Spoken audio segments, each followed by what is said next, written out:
Le 7-8 sur TV Fil à présent avec le point sur l'actualité sportive dans les Yvelines. Et ce week-end, les Templiers ont chuté en finale de 2e division. Et oui, les Templiers d'Elancourt ont rencontré les Kangourous de Pessac. En jeu, le titre de champion de France 2D2. Des illusions pour les Templiers qui se sont inclinés 37-30 au terme d'un match haletant, il faut le souligner. Nous en parlerons dans un instant avec Georges Agostinho, qui est le président des Templiers. Bonsoir. Avec un donc. Et oui, donc on en revient à cette rencontre contre les Kangourous de Pessac à l'extérieur. Donc c'était chez eux à Bordeaux. C'était sûrement la dernière défaite de l'année. C'était peut-être la plus difficile à encaisser. Il y a plus de match après, alors c'est facile. Voilà, c'est ça. Ouais, c'était sûrement la dernière défaite, même si défaite, on va appeler ça une défaite parce qu'on n'a pas gagné le titre, mais au terme de la finale, on était ex-aequo à 30-30. Voilà. Ça s'est joué dans les dernières secondes. Non, au terme de la finale, on était vraiment à 30-30. Ah oui, ça s'est joué dans les dernières secondes de la rencontre. Non, puisqu'il y a eu. Non, il y a eu ce qu'on appelle chez nous un overtime. Il y a eu comme les pénaltys au foot, en prolongation. La mort subite. Voilà, nous on était à 30-30 à la mi-temps, donc le match est fini. Puis voilà, puis on a perdu sur un coup de hasard, mais c'était une très très belle finale. Il y avait beaucoup de monde, il faisait beau. On a fait un beau match. Bon, on a eu 15 minutes pour se remettre de la perte du titre, mais bon, ça reste malgré tout une bonne expérience, un bon match. Alors vous êtes tombé sur plus fort que vous, ou c'était sensiblement équilibré parce que quand même vous étiez quand même l'année dernière en élite. Ouais. Là, vous avez survolé la 2e division. Ouais. Là, c'est une rencontre. C'était un match important avec enjeu. Qu'est-ce qui s'est passé? Comment analyser ces 3 défaites, puisqu'il y en a peut-être une de trop dans le. On va pas refaire tout le. Comment pourrait-on analyser cette défaite, puisque c'est quand même assez préoccupant peut-être de se dire de rater ces matchs à enjeu. Ouais. Oui, sûrement. Dans toute défaite, on va tirer tout ce qui est à tirer. On va essayer de ne pas renouveler les mêmes erreurs, chose qu'on a du mal à faire actuellement parce que effectivement, on rentre très très mal dans nos matchs. Le premier carton, on a toujours du mal. Après, bon, sur ce match bien précis, on avait un bel adversaire qui, lui, est resté sur une saison parfaite. Ils en sont à 13 victoires sur 13 matchs. Ils vont jouer en élite, donc ils ont le niveau d'élite. Ils ont joué le match de barrage, ils ont battu une équipe d'élite, donc on considère qu'ils sont au niveau d'élite. Donc on avait un futur très bon club d'élite en face de nous. Ça s'est prouvé. On a fait, à 5 minutes du match, on était devant. Bon, après, c'est du sport, heureusement. Hein. Alors là, on voit des images en cours de saison. C'était pas les images de la finale, mais c'est en cours de saison. Globalement, ce que vous rappeliez, Adrien, il y a eu 3 défaites dans cette saison. Ces 3 défaites qui sont dues à quoi? Un manque de concentration dans les derniers instants. Vous l'avez dit, là, sur la finale pour le titre. Ça s'est joué après le temps réglementaire. Bon, ça s'est joué vraiment sur la fin. Les joueurs étaient déjà en vacances. Mais leur tête. Ils ne sont pas passés à côté de leur match. Ça, c'est quelque chose de souligné.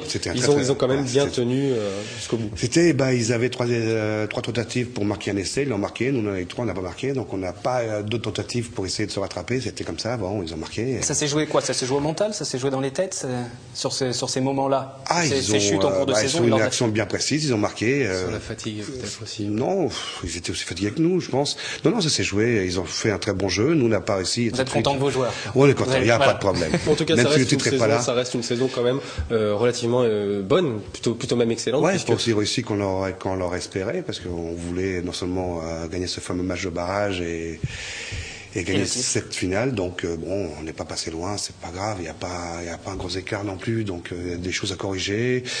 Malheureusement, on a encore joué sans Américains nos 2 derniers matchs, contrairement à l'équipe adverse, on n'a pas de chance, mais c'est comme ça, quoi.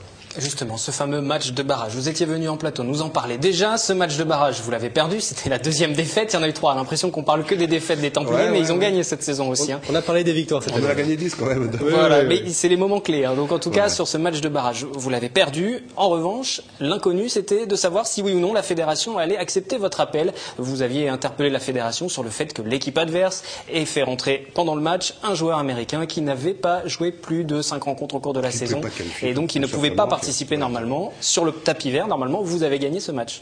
Qu'en est-il aujourd'hui? Est-ce que la fédération vous a répondu? Officiellement, non. Officieusement, oui. Officieusement, pas tout à fait. On a rencontré des gens ce week-end de la fédération qui soutenaient. Enfin, de toute façon, le règlement, il est très clair. Hein. Donc, qu'on ne Donc vous devrait pouvez pas... nous dire ce soir, les Templiers devraient, selon toute vraisemblance, voilà, on va le dire comme ça. jouer en division supérieure l'année prochaine. Donc il n'y a rien, mais on a été soutenus dès le début en disant effectivement ils ont essayé quelque chose qui n'était pas très réglementaire. Hein. Ils ont joué. Donc ça devrait être officiel au cours de la semaine. Les J'espère. Templiers qui devraient pouvoir retrouver l'élite, la première division, malgré cette défaite et puis pour le match de barrage et puis la défaite pour le titre. Ça va changer un petit peu votre optique pour le recrutement pour la saison prochaine. Le fait d'être quasiment assuré maintenant de jouer en première division, en élite. Il va falloir partir à la pêche aux sponsors maintenant. La pêche aux sponsors, faire venir des joueurs, des encadrements et tout.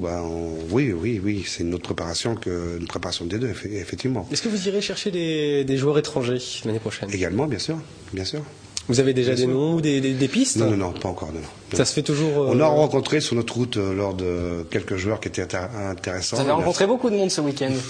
C'était pas ce week-end, c'était en l'occurrence un match au Mans où il y a un très bon joueur qui nous a bien fait des misères sur les matchs qu'on a joué contre lui. Donc c'est un Américain, très bel Américain. Il se peut qu'on rentre en contact avec lui. Donc on a donc plusieurs pistes on a tout l'été pour travailler ces pistes-là.